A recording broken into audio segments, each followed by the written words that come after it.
Hello, everyone. Welcome to the e-NABLE Town Hall meeting for September 24th, 2015. This is the weekly meeting where team leads and community members are able to update the community on what's happening.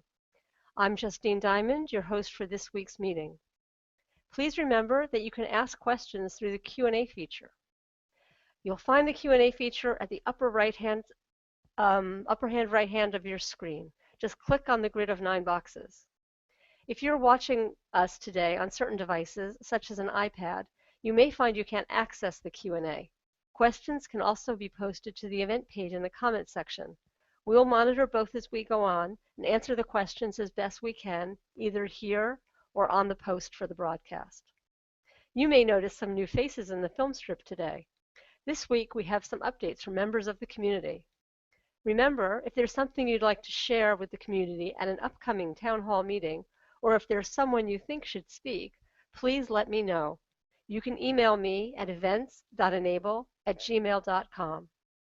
So we have a lot of things to get to this week, so I'm going to keep the event update short and sweet.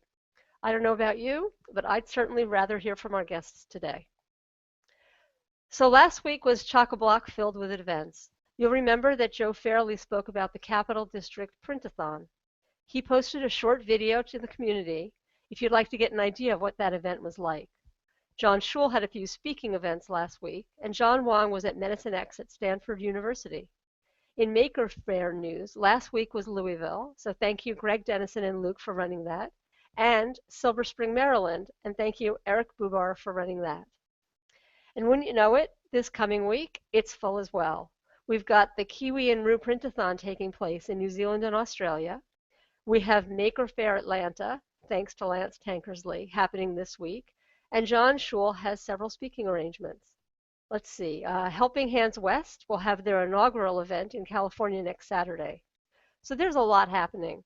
Please take the time to check out the schedule on the Enabling the Future website. The link is right on the home page. It's a big orange button.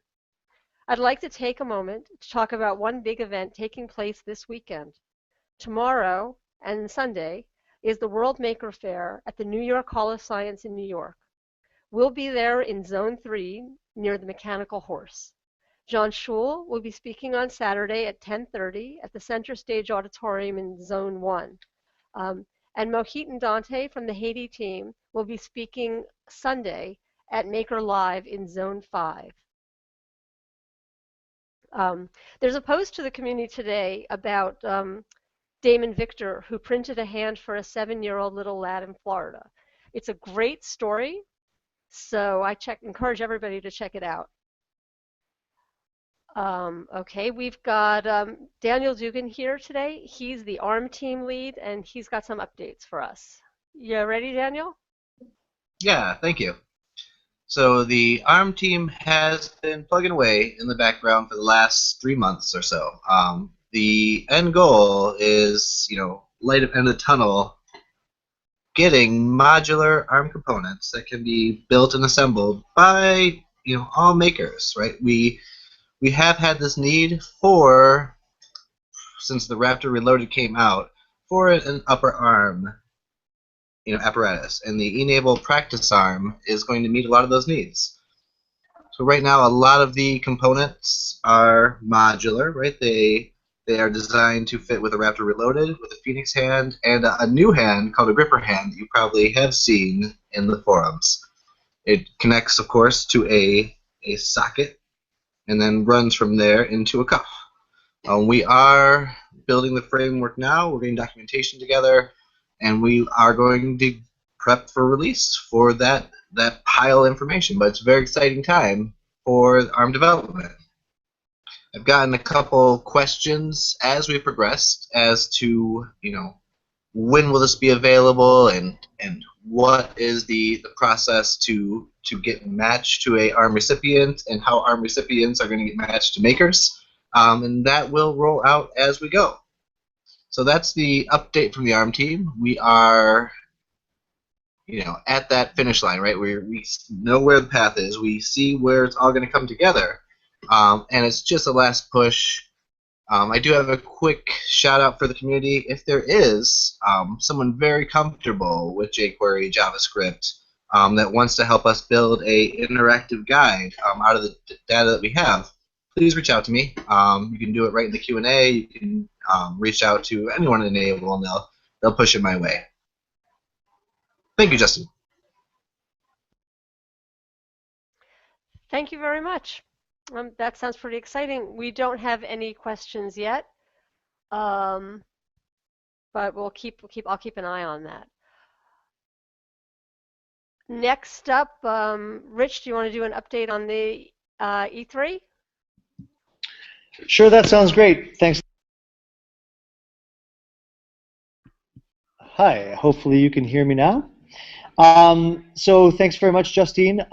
Just a couple of quick updates on the educational side of e-NABLE, our E3 STEAM.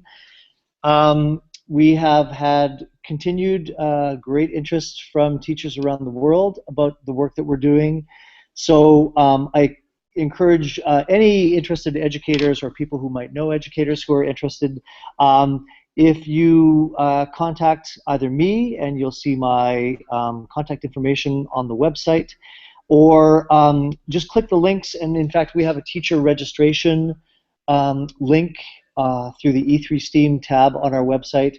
We're getting a great group of, we have about now 50 educators who are registered there, and I know there are a few hundred more out there, so just continuing to assemble that list so we can facilitate collaborations between educators around the world. So a couple of things that are coming up. We have an article that is about to be released in a periodical called The International Educator.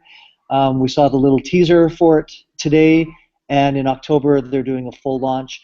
What we are trying to do is to connect with the network of international schools around the world, and primarily American international schools, but there are certainly international schools from different countries. But the International Educator is a journal that is read widely through American international schools, and what we're hoping to do is to turn them into little nodes of activity around the world, and then connect to their host country communities through the work doing e-NABLE. So we're anticipating a lot of interest there as this push to globally scale the education work that we're doing. So as that begins to unfold, and actually there's 2 or 3 other initiatives of this nature where we're trying to get e-NABLE work into not just schools here in the US, but schools around the world. And I will certainly illustrate those as we get a couple of more of these coming on board in the next couple of months.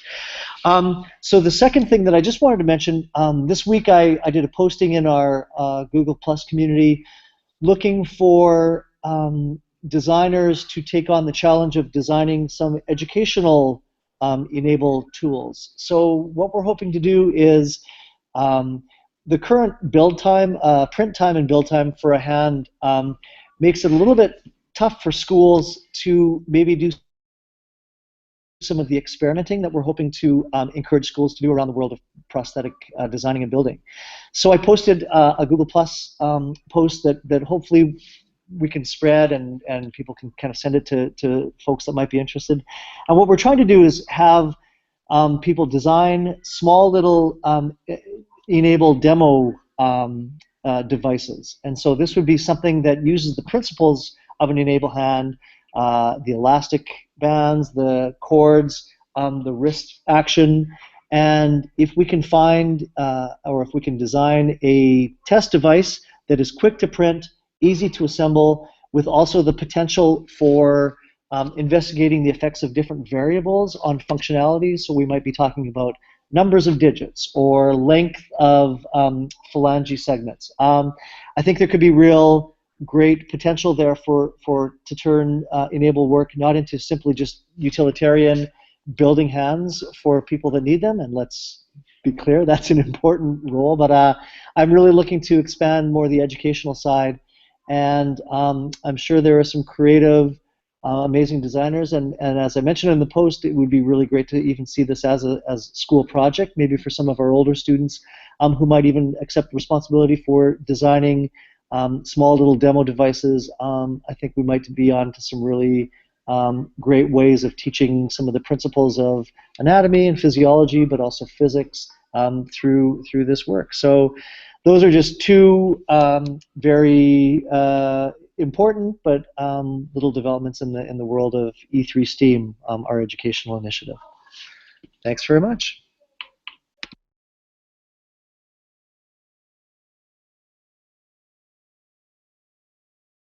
That's great. Thank you very much.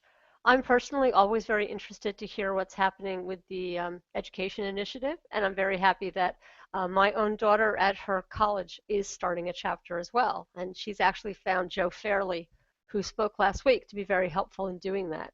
So if anyone is looking to start a chapter, Joe is definitely someone I would look to reach out to. So on the topic of education, we've got a guest with us, a member of the community, Justin Laviguier, who's an undergraduate mechanical engineering student at Seattle Pacific University. So this summer, he completed an internship with Dr. Adam Arabian, and the internship's focus was on providing vocational adaptations to existing e-NABLE hands in the hopes of helping better accommodate users who have specific tasks. So Justin, it's all yours. Thank you. So, like Justine said, I've been working on internship with Dr. Adam Arabian. I'm a student at Seattle Pacific University. So the results of my internship, you can see here. This is a tool adapter for the Phoenix and Raptor Reloaded hands. This fits over the hand and allows you to put in different attachments into this slot here, which then snaps in place and will hold the attachment. So show you a screen share of the model real quick here, if I can get that working. All right, can you guys see?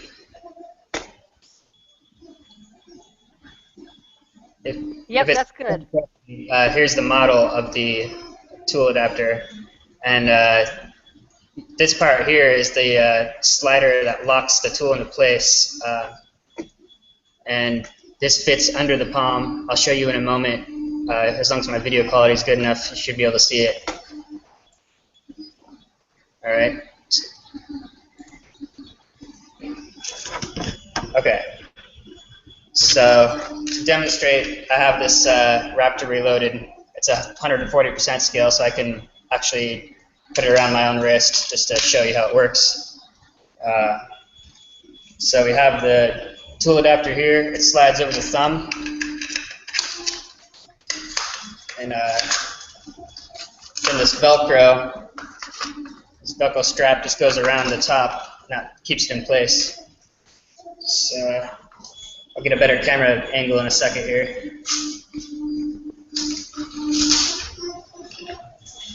There we go. Now it's on. So you can see there should be enough room for the user's wrist or their prevailing limb to fit in there comfortably still. If not, it can be adjusted per the user. But yeah, I'll show you how it works. I'll just slide this in my own hand here. All right, so I have this tool attachment here. The print failed, but it still works. It fits in there well enough. But basically, you just stick your tool attachment in for whatever work you're trying to do, and then the slider will go over it, and it's locked in place now. This tool attachment is designed for holding a broom. So I have a broom here, and I'll show you. All right, so it just snaps over like that, and now I'm holding the broom without any having to flex my wrist or anything. It's just locked in place, so it's a lot easier than having to flex your wrist the whole time to hold it. And you can see this attachment's still pretty strong. Oops. It's not completely printed, so that's why it falls out so easily, but you can see the print failed. I'm actually printing a new one right now, but it's supposed to be an octagon. But yeah, we're planning on having our freshman class this year design new attachments, and we're going to make the file open source. I'm making it an instructable right now, and it's going to have the instructions in the STL file so you can print this yourself. And basically, we want to make it easy to make your own attachments for whatever tool you want to use. It's aimed at primarily aiding refugees who want to be able to get back to their normal life and work with whatever kind of work they want to do. So that's the overview there. Oh yeah, I also wanted to mention it fits on the Raptor Reloaded and the Phoenix at the same scale. So basically, you just take the scale of whatever your hand is and print it to the same scale, and it will fit. If it's right or left, it's symmetrical. So, and I think that's all my main points. So, yep. If there's any questions, I can answer later, or I'll just read the chat here. That's all I have. Actually, Justin, can I ask a question? Yeah. So can you just talk about how challenging was that design process? Because I think this is an awesome direction to take things, and that's a very common question that we see in the ed space, that certainly the building and the experimenting is valuable, but we often hear from teachers who want to try to put their students in the position of designers. Do you think that those designing of the attachments is something, if there was a sort of a standard bracket that things slide into, is that the sort of designing that even high school kids could do? Yeah, I'm thinking basically any CAD program could probably make these attachments pretty easily. You just have to have this, or I'll show you a different one here in just a second. So this one is a hexagon, but I've actually changed it to an octagon so you can have more positions. It's kind of hard to see with the black, but basically if you just have this base, whatever you put on top of it, it's going to work for this attachment here. So it shouldn't be hard to CAD at all for even a beginner. So I was even thinking about being able to combine the STL of the base with whatever CAD file for the top. That way you don't even have to design the base and it's already made. But that's a future thing we'll have to work on. Yeah, so thinking even in not just with students, but also in my own life with my son, to have an attachment that he could use for bike riding, or to grab a floor hockey stick, or grab a wiffle bat, or anything, that's pretty exciting stuff you're showing there. So awesome work. Great, thanks for the question. Anything else? Yeah, we got a couple of questions, Justin, so just hang on. The first is Chunkantullus wants to know if you can provide a URL for your work, and the other question is about the octagon shape of that piece. Yeah. And the Makerspace Forsyth is asking if that octagon lets you set the attachment at different angles. Yeah, that's exactly the reason it's made like that. And as for the URL, I'm still in the process of making the instructable now, so I'm hoping to have something by next week, and I'll release that to the Google Plus page, so that way you guys can get the link there. So, yep, does that answer your questions? That's all of them so far, but I'm sure some more will come in. Okay, great. All right. Thank you. All right, so while we're on this subject, we'll go to Peter with the R&D update. Sweet design, Justin. That's really cool. And I love the modularity of it. I think that that will give people a lot of flexibility to, think about what their needs are and make an attachment to be able to use a variety of tools and be able to attach like little pincher grips that's really very, very cool. Very, very cool. I'd like to talk a little bit. A couple things. A few weeks ago, and I know this is kind of old news, but we're getting a certain amount of follow-up. Parrot and I spoke at the IAI ABC conference. They have an annual conference. This year it was in Chicago, and we spoke for an audience of people who work in workers' compensation, and there's also an audience of people who are involved in medical insurance. And so we were talking about the potential of open source prosthetics to improve the lives of people who are injured in industrial accidents. And we generated a fair bit of excitement in that crowd. And I'm just excited to see where this will go.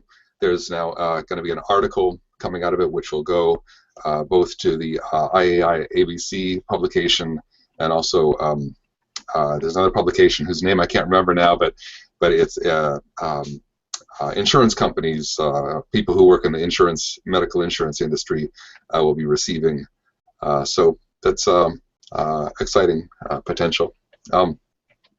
If you've been watching the Google Plus community, you've seen that I've been posting YouTube tutorials on assembling the Osprey. So I've been doing a lot of shooting and editing and publishing, and then taking down and republishing when I find mistakes. But I'm kind of racing to create easy assembly documentation. And even if you're not making an Osprey or a Gamma Raptor, you might be interested in it. It's I'm exploring different materials and different techniques that are not too difficult, but for you they may be new. So I'd encourage you to check that out. I'm hearing a lot of people asking me, so what is a Gamma Raptor? And Gamma is the third letter in the Greek alphabet, Alpha, Beta, Gamma. So I'm kind of thinking of it as being kind of a logical step in the Raptor progression. So it's based on the classic Raptor, but it has the same mechanical components and assembly as the Osprey. So it's got the cables that push and pull. The reason I'm not moving completely over to Osprey, but trying to also bring the Raptor into the push-pull cable paradigm, is that we've already done a fair bit of customization of the Raptor, and as a design, it's also very easy to customize to different limb differences. So I've received images of client photos and made some modifications to the Raptor to fit different limb differences, and it's been pretty successful at that. I've got a good thumbless design. I'm actually working on a new thumbless design, and then I've also got a no pointer, no thumb design for somebody who has these three fingers but no thumb or pinky, or no thumb or pointer. So that's kind of what I've been up to. It's kind of R&D, but it's also kind of personal. So anyway, if anybody has any questions, the way to get to documentation is basically through the Thingiverse. When you go to Thingiverse, look up the Osprey, and then on the Osprey hand page, it'll link you to the Google document that is the instructions, and then the instructions will have kind of logically placed links to the YouTube videos that will get you to those tutorials. So that's about it for me this week. Okay, thanks a lot. I don't see any additional questions. Does anybody have anything else they wanted to say? Because otherwise we'll be done a little early today. Anybody have anything else? Just going to wait a couple of minutes to see if we get any other questions in.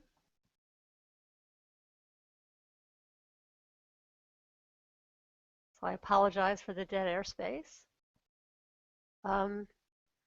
Nope.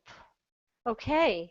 Thank you very much, everybody. If you are in the Metro New York area, wait. Daniel, did you want to add anything else? Well, we can. So the one thing I wanted to highlight that I missed before, and thank you very much, Justin, for that design. It's really very interesting, and Peter, great work. Is that the ARM team is looking to bring in, all of these hands. So push pull, right, and all these other design features like Justin's that could work. So as we make our initial kind of push and get the information for the gripper hand and for these thermoform components out, we would love some feedback from the community as to how additional hands and parts could work. And so the the 7 to 12 person team of the ARM team is a small component of the overall e-NABLE ecosystem. So we really are going to rely on your feedback as we go forward.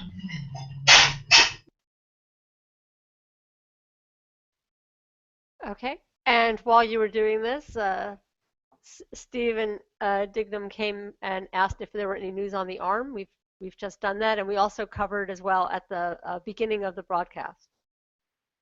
So as I was saying, if you're in the Metro New York area, please come to the World Maker Faire. I'll be there. I'd love to see you. I'd love to meet people. And if not, we'll be back next week. So until then, happy printing.